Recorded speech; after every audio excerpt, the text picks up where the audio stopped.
Well, we started off when we found Stacy had back pain, and we went into the hospital, and that day we were immediately, as soon as possible, brought down to Children's.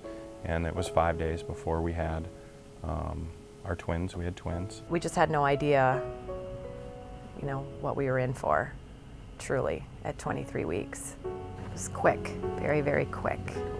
You still don't really realize what's happening until you get into the NICU and you see all the isolates, and then you look at your baby, and you know, he was that big. I mean, he was tiny, tubes, you couldn't even really see him. I mean, he was a perfect little baby, 10 fingers, 10 toes. He was just very small. Between him and his sister in the first week, that he was the one that was a little more sick, but he kept on fighting, and we realized early on that he's a strong little guy. You couldn't look ahead as far as his health and him even being even living, because he was so early.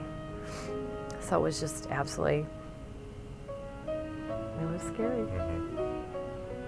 The doctor sat me down in a private room and went through just the initial obstacles that they can face, how 48 hours are key to try to stabilize them. And we initially thought that was just the biggest hurdle. That was it, 48 hours, 48 hours. And we made it 48 hours, and we're like, oh, you know, but we had no idea. And there'd be another. He was just faced with so much, and he kept making it through. And it was day by day. We would just pray, like, you know, just please, one more day, one more day.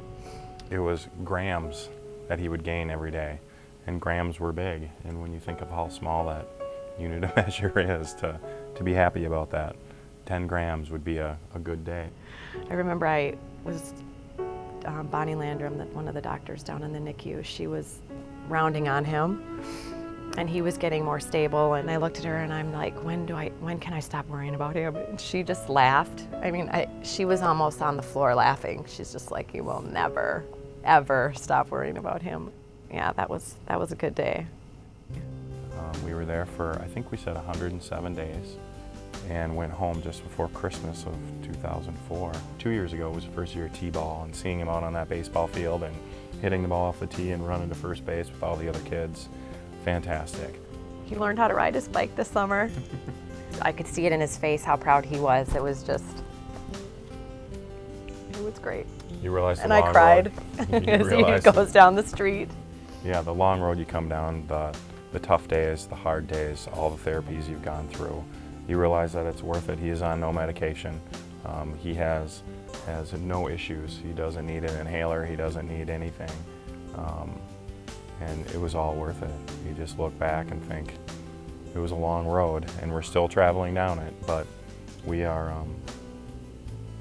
there, and it's all worth it.